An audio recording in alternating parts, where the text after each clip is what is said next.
A mulher e o sexto sentido, todas têm poderes paranormais, casos fantásticos de vidência e premonição. O que nem os grandes sabem.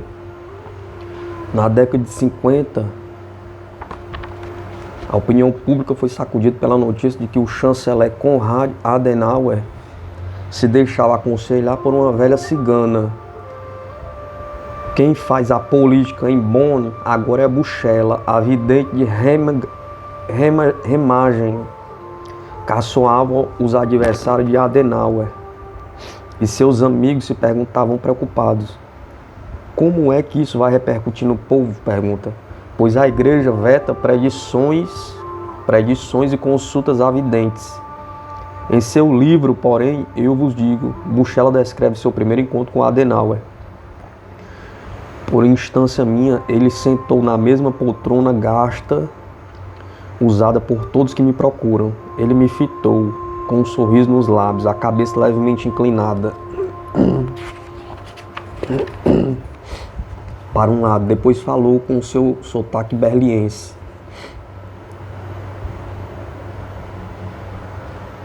Bem, depois de ter predito o resultado das eleições, fiquei curioso sobre seus poderes. O que tem a me dizer? Pergunta. Vê em seus olhos que ele se opunha intimamente a mim e aos meus dons. Por isto precisei de muito tempo antes de dizer as primeiras palavras. Falei de sua infância, das coisas que lhe haviam acontecido, não das generalidades, porém de fatos pessoais marcantes. O sorriso desapareceu de seu rosto e eu consegui ver mais.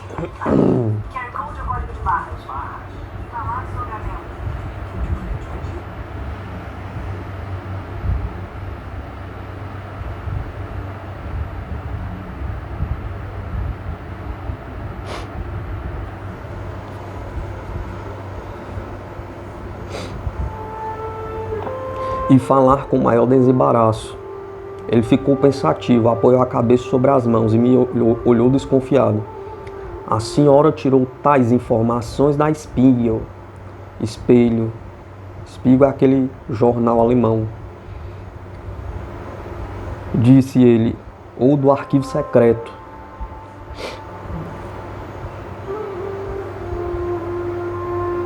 Não tenho espelho algum aqui, repliquei, sem saber que ele se referia a uma revista ilustrada chamada Spiegel. Ou Espelho. Aliás, eu não conhecia esta revista e jamais a folheara. E também não mantenho arquivo sobre pessoa alguma. Quando eu acabei de falar sobre o passado, ficamos sentados um diante do outro por 15 minutos, pelo menos. Em silêncio, ele abriu algumas vezes a boca, como se fosse falar, porém continuou calado. Talvez seja preciso habituar-me, mesmo na minha idade, a aceitar algo que isto aqui em cima. E ele apontou para a testa, não consegue explicar. Inesperadamente ele se levantou. Acho que nos veremos com frequência, disse ele. Desejo-lhe uma boa noite, ao contrário de muitas pessoas importantes que me haviam consultado. Ele veio ao meu encontro, estendeu-me espontaneamente a mão. Tomei a ligeira hesitação. Não sou a toda-poderosa que determina o destino das pessoas. Não me julgo superior aos demais. Sou apenas uma simples cigana, capaz de ver e dizer coisas que nem os grandes sabem. Buchela predisse vitórias eleitorais a Adenauer. Estimulou-o a confiar na população de Sarre, que voltaria a favor da República Federal Alemã, e deu-lhe o premente conselho de seguir para a Rússia a fim de trazer de volta os soldados prisioneiros, alegadamente numa data em que pessoa alguma além de Adenauer estava a par dos planos de viajar para a Rússia. Buchela relata: ele veio numa terça-feira, às 21h. Percebi a serenidade em seu rosto assim que entrou. Também sua atitude foi diferente. Em geral, ele me dava uma leve tapinha no ombro antes de me estender a mão, perguntar: então, Como vamos hoje? Desta vez ele emitiu apenas um lacônico boa noite e tomou lugar no sofá. Ficamos nos olhando em silêncio durante minutos. Eu não queria dizer nada, apesar de saber por que viera.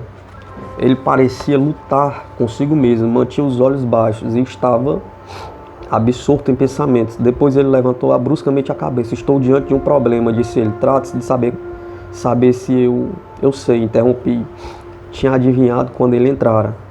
E durante os minutos em que estivemos frente a frente, a mensagem me chegara clara e nítida. Pretende ir à Rússia a fim de repatriar os prisioneiros, disse-lhe. O chanceler retesou imediatamente o corpo. Não pode saber disto, só eu sei, e nem receando já ter dito demais, ele calou.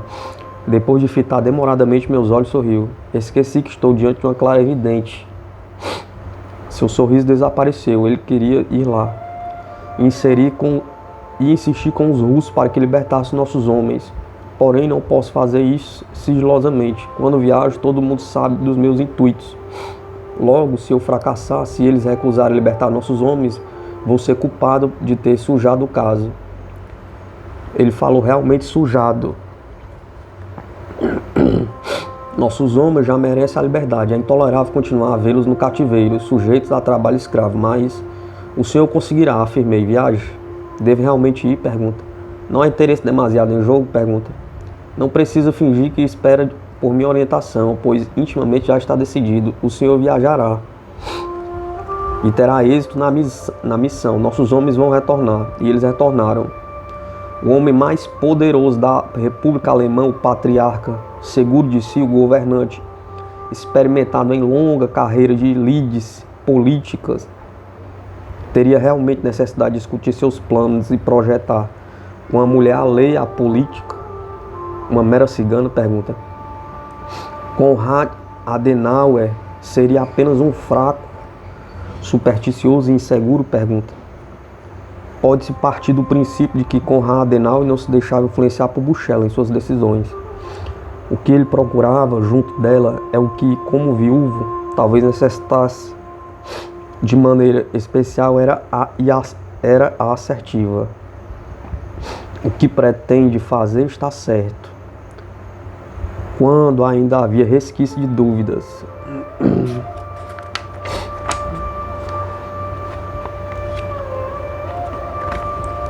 Quando ele próprio não conseguia ter certeza absoluta, Buchela lhe fornecia a garantia de estar no caminho certo. Em toda união harmoniosa, esta tarefa sempre coube à mulher, porque tem sentido mais refinado para ameaças, porque está em geral mais distanciado dos fatos, o que lhe permite melhor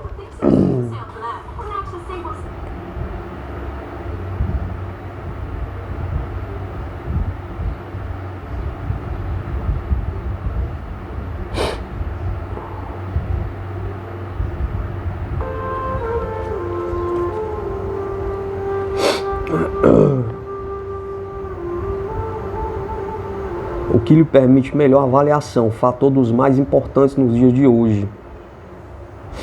Não há estatística pertinente, mas inúmeras mulheres alertam insistentemente seus maridos ofuscados.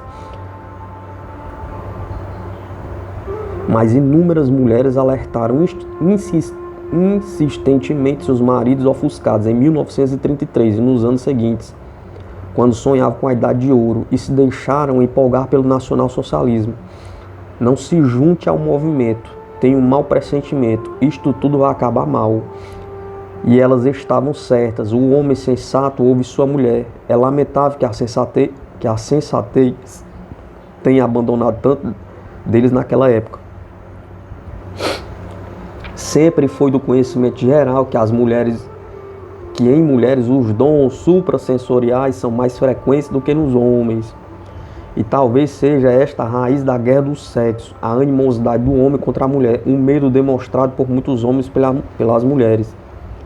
Os esforços para manter as mulheres longe do mundo dos homens. Na Alemanha de hoje, o Partido Verde procura por todos os meios entregar a política cada vez mais às mulheres.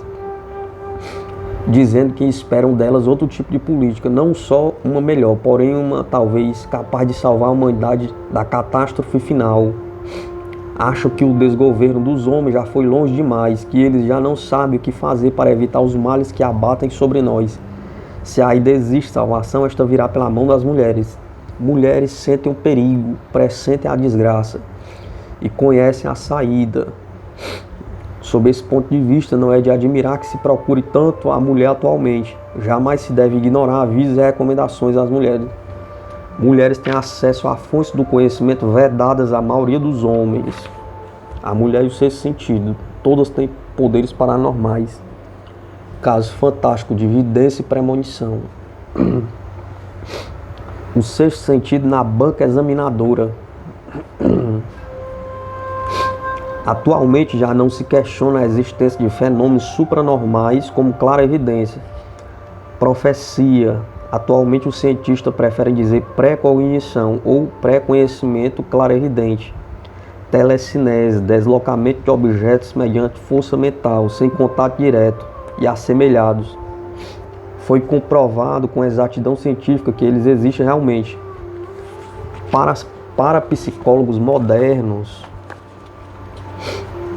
de absoluta correção e elevado conceito, têm estudado predições, sonhos e ocorrências inexplicáveis com método científico. Entrevistaram testemunhas e obtiveram comprovantes. Citemos um exemplo: um cidadão de Freiburg se dirige ao Instituto Parapsicológico, coloca sobre a mesa um desenho da parte destruída da cidade antiga e uma fotografia quase idêntica. O fato não teria de extraordinário se o desenho não datasse de antes da Segunda Guerra. Foram feitos numa época em que a pessoa alguma podia imaginar a destruição que se seguiria. O desenho precede alguns anos a foto. A despeito disto, é tão semelhante que se poderia dizer que alguém copiou o retrato, de acordo com as leis da lógica. Tal fato nunca poderia ter acontecido, porém o visitante do instituto pôde provar que olhava pela janela do bonde na qual viajava, muito antes da Segunda Guerra, apreciava a maravilhosa catedral gótica, e de repente seus olhos viram uma imagem totalmente diferente. A torre da catedral continuava de pé, mas em torno dela tudo era cinza e destroços, um quadro dantesco. Vendo ou acreditando ver aquilo, o homem desceu do bonde, vacilando. Tinha um ar tão assustado que um conhecido lhe perguntou: "Está se sentindo mal?" Pergunta. "Posso ajudá-lo?" Pergunta. Este conhecido confirmou posteriormente o acidente. Em caso, o cidadão de Freiburg, que avistara sua cidade destruída, registrou no desenho que vira. Depois vendeu todos os seus bens e mudou-se. Compreenderam o aviso. Também este ponto foi comprovado pelo Instituto Parapsicológico. Por fim, encontraram-se também testemunhas que afirmaram ter visto o desenho muito antes da destruição da cidade. Sabia igualmente da visão. Não há como duvidar, este caso é real. Gretchen e o incêndio de Ahausen. Assim como o outro, um pouco mais remoto, mas também comprovado em todos os detalhes, na virada do século, a vidente Gretchen avisou aos moradores da aldeia de Ahausen, na charneca de Lüneburg. A aldeia será devastada por terrível incêndio. Será num domingo. As pessoas mal conseguirão sair da igreja. Por diante do portal há uma imensa árvore em chamas. O fogo vem do sul e se alastra para o norte. Apenas uma propriedade perto do local onde interrompe o fogo ficará ilesa. Homens com uniformes estranhos tentam apagar o fogo. Um deles cai do cavalo durante a operação. Antes do início do incêndio, uma carroça nupcial se dirige para o moinho. É puxada por cavalos brancos.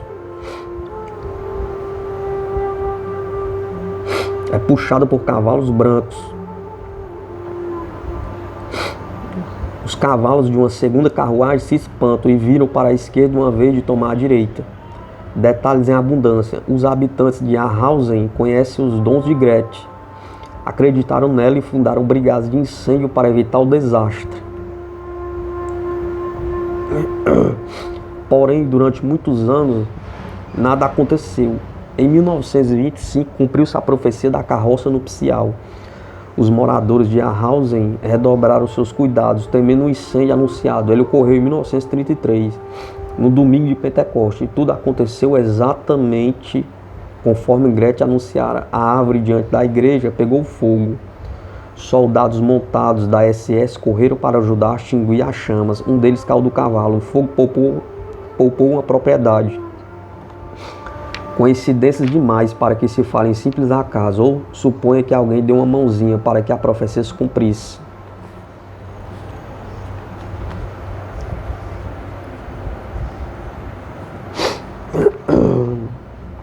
A enfermeira Stella Kranschauve, famosa médium-psíquica, tinha pouco interesse nos fenômenos produzidos por ela mesma e na pesquisa psíquica. De modo em geral, depois de uma série de testes, ela se casou e desistiu de continuar usando seus poderes paranormais.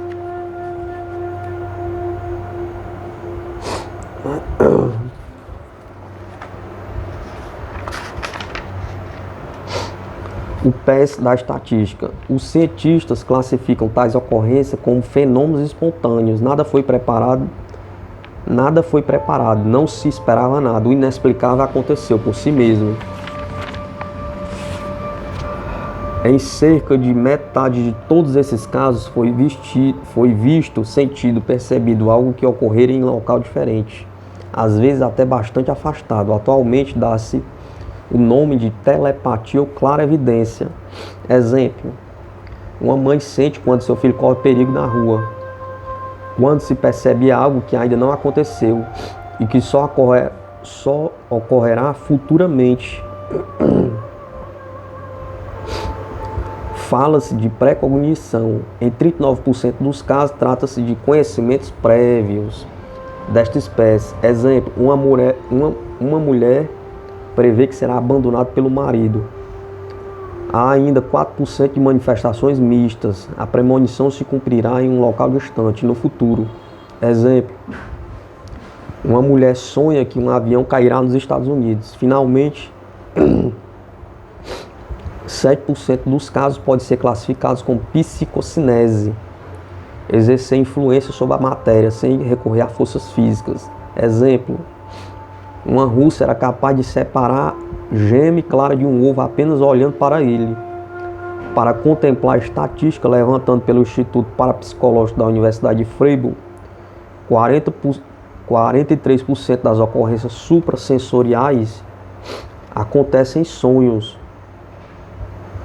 24% em premonições ou impulsos inexplicáveis, 18% em visões ou alucinações. O restante compreende aparições e assemelhados. Os poderes extrasensoriais se manifestam principalmente quando a mente está sob forte tensão.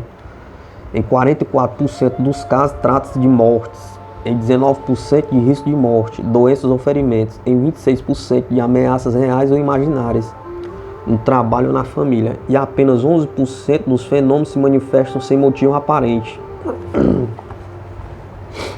O professor Hans Bender, que publicou essa estatística em artigo Visões do Futuro, Profecias Relativas à Guerra, Vivências Fúnebres, concluiu: em resumo, poder-se-ia dizer que estas experiências suprassensoriais se referem principalmente a situações existenciais limítrofes que constituem ameaça para a existência física ou representam obstáculos para anseios, desejos e necessidades. Em ocorrências paranormais, as camadas mais profundas da personalidade vêm à tona e o medo parece ser a motivação psicológica determinante do rompimento da barreira tempo-espaço. O professor Bender supõe que ver o futuro é mais frequente do que dizem as estatísticas. No entanto, o salto no tempo é tão inacreditável para o homem moderno que muitas pessoas renegam este bem instintivo, este saber instintivo. Ou pelo menos sentem-se constrangidos em mencioná-lo diante de terceiros. É o que se verifica comumente por ocasião da morte de algum avó ou quando acontece alguma desgraça em algum lugar. É frequente aparecer quem diga: foi com isto que eu sonhei ontem à noite, ou senti-me tão inquieto o dia todo com a sensação de que precisava entrar em contato com vovó.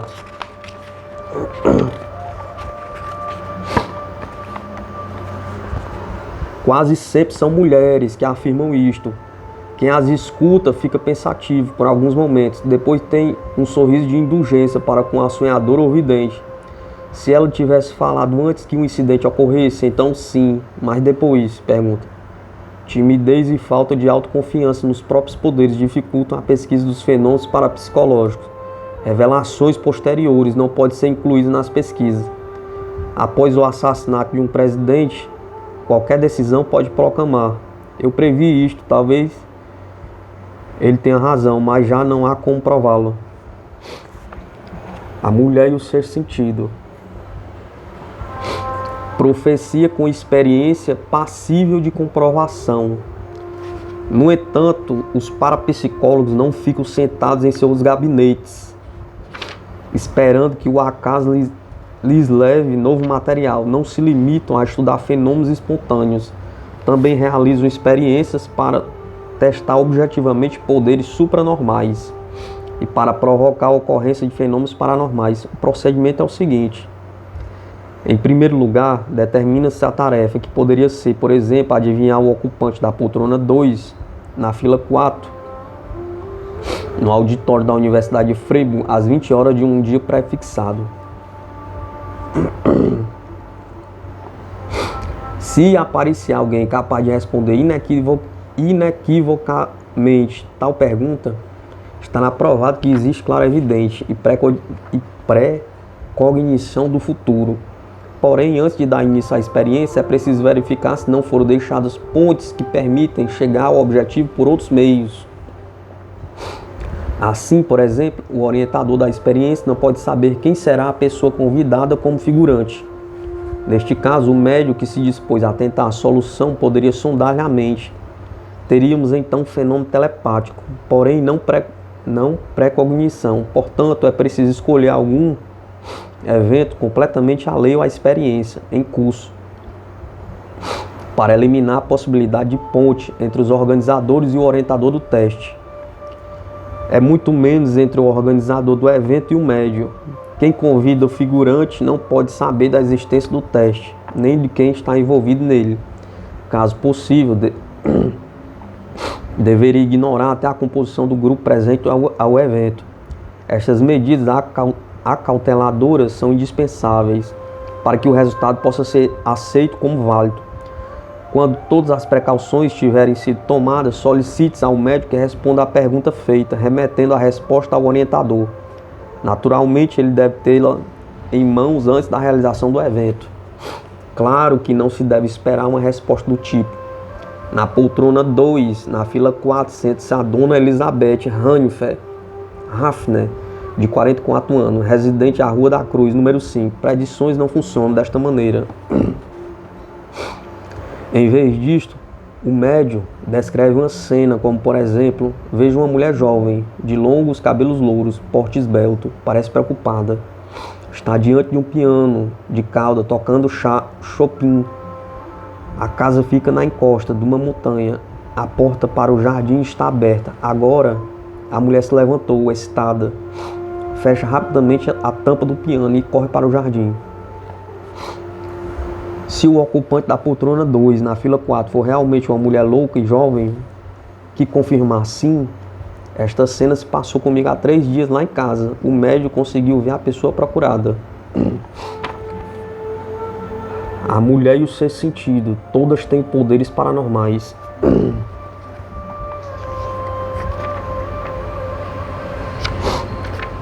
No laboratório seria um fiasco.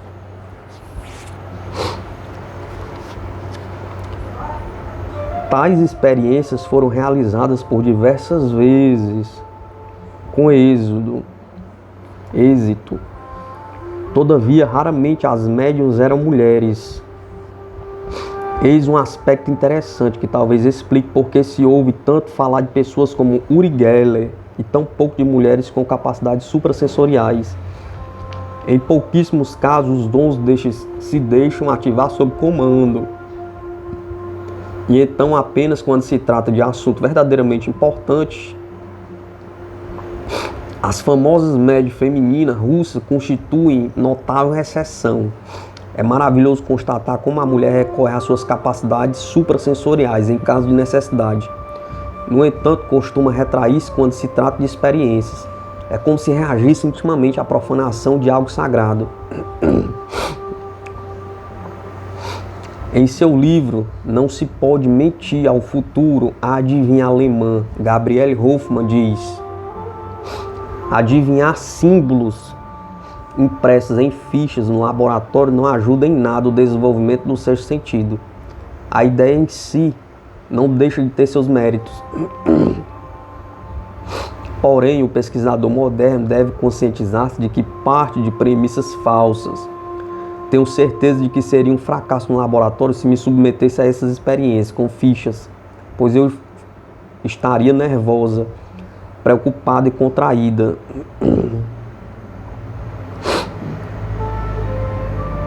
O que me levaria ao imediato bloqueio.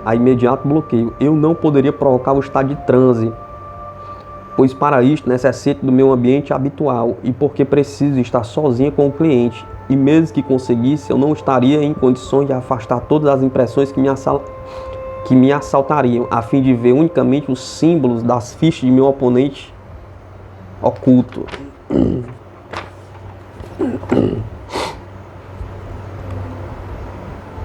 Sim, no laboratório eu seria um fiasco. Os parapsicólogos dispostos a testar meus poderes chegariam à conclusão de que não possuo capacidade mediúnica fora do comum.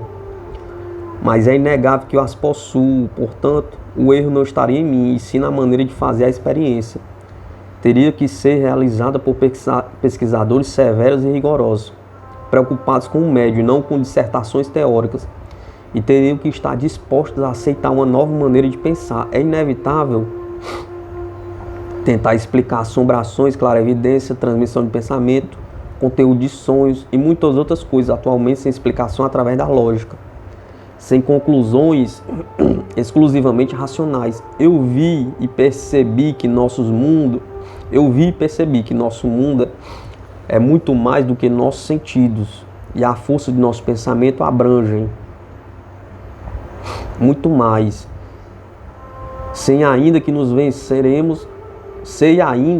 só venceremos na vida se não nos limitarmos a encará-la sob um aspecto superficial. É preciso aprofundar o sentido da existência. A mulher e o sexto sentido, toda tem poderes paranormais, casos fantásticos de vidência e premonição.